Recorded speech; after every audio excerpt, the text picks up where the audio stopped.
जब जिंदगी लगे कि एक ही लूप में फंस गए हो, जैसे ग्राउंड हॉग डे का मंडे जो हर दिन रिपीट होता है। जब हर सुबह आंख तो खुले लेकिन दिल कहे अब क्या नया होने वाला है। और जब अंदर से कोई आवाज धीरे से बोले तू अभी जहां है वहां रोकना नहीं, कुछ बदलना है। तब समझो जिंदगी तुम्हें बुला रही है एक पाइवट लेने, उस मोड़ पर जहां ग्रोथ, डिस्कम्फर्ट और मैजिक साथ चलते हैं। नमस्ते दोस्तों, मैं हूं आपकी समरी वाली और आज बात करेंगे उस किताब की जो जिंदगी को पॉज से प्ले में और कंफर्ट जोन से ब्रेक थ्रू तक ले जाती है। स्वागत कीजिए the pivot year by Brianna Wiest का। लेखिका की पहली सोच, ट्रांसफॉर्मेशन इज नॉट लाउड। बदलाव का अक्सर बहुत चुपचाप आता है।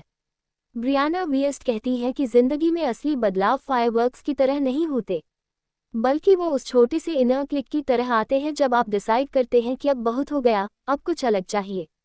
जैसे क्वीन की रानी, उसने कोई बड़ा ऐलान नहीं किया, बस अकेले हनीमून पर निकल गई। बस वही था उसका पाइवट मोमेंट जिसने पूरी जिंदगी की दिशा बदल दी।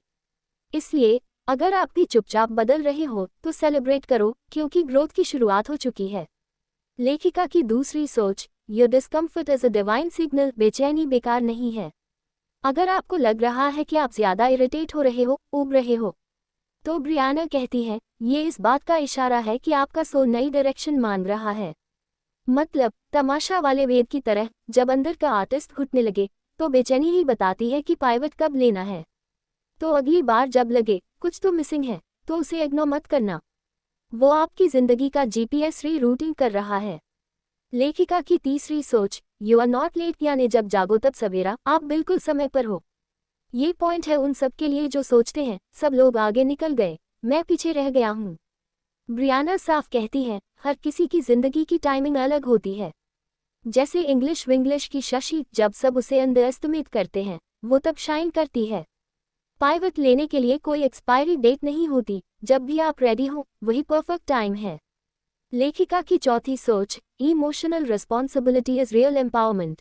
वियस्ट का कहना है जब आप ये मान लेते हो कि आपके इमोशन के लिए कोई और नहीं, आप खुद जिम्मेदार हो, तभी असली बदलाव शुरू होता है। मतलब ब्लेम गेम छोड़िए, नो मो उसने ऐसा किया तो मैं हर्ट हो गया। ये जवानी है दीवानी में जब नैना खुद डिसाइड करती है कि उसे क्या चाहिए, तभी बनी भी बदलता है और कहानी बनती है। इमोशनल ओनरशिप इक्वल्स पाइवट की पावर।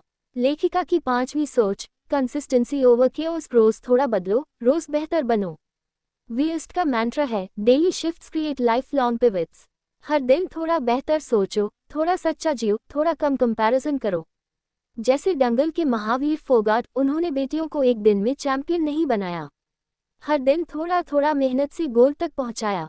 तो याद रखो, ड्रामेटिक चेंज से नहीं, डेली चॉइसेस से लाइफ बदलती है।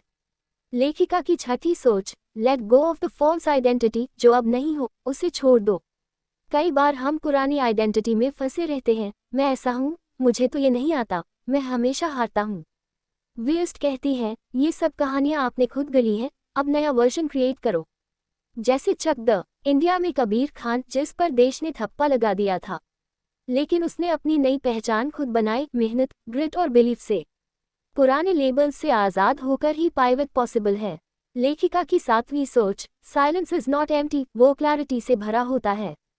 आजकल हम हर साइलेंस में मोबाइल उठा लेते हैं, पर वियस्ट कहती हैं चुप्पी में वो जवाब छिपे हैं जो शोर में नहीं मिलते।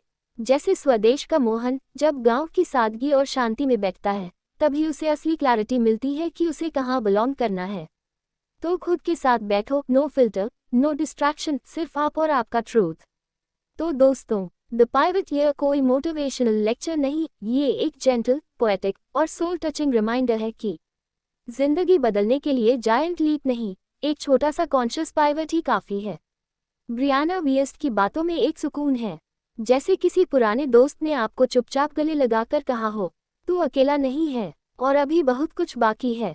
अगर आपको ये समरी अच्छी लगी तो लाइक, शेयर और सब्सक्राइब से हमें भी थोड़ा जॉय स्पार्क दो।